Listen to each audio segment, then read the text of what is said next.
Alright, welcome back. Let's do question B1.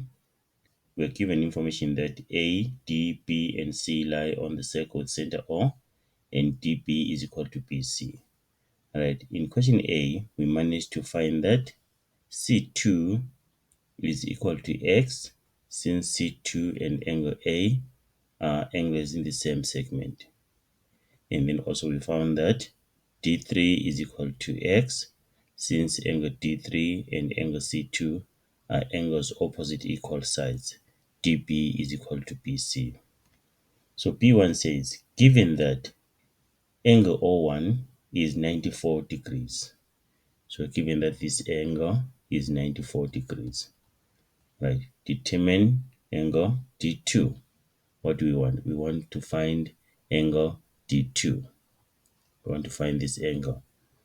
Right. Now, OC and OD are radii, meaning that angle C1 and angle D2 are equal, since they are angles opposite equal sides.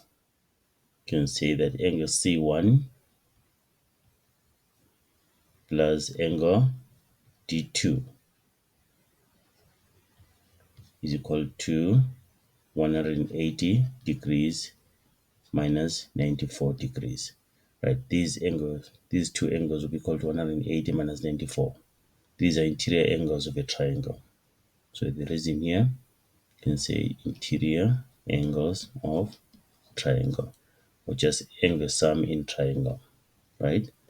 But we know that angle C1 is equal to angle D2.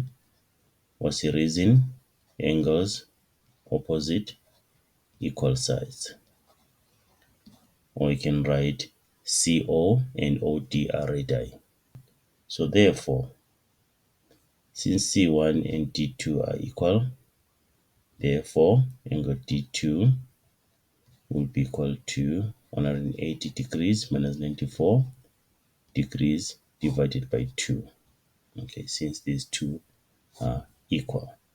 And then you get that D2 is equal to 43 degrees. So D2 is equal to 43 degrees. So this is 43 degrees.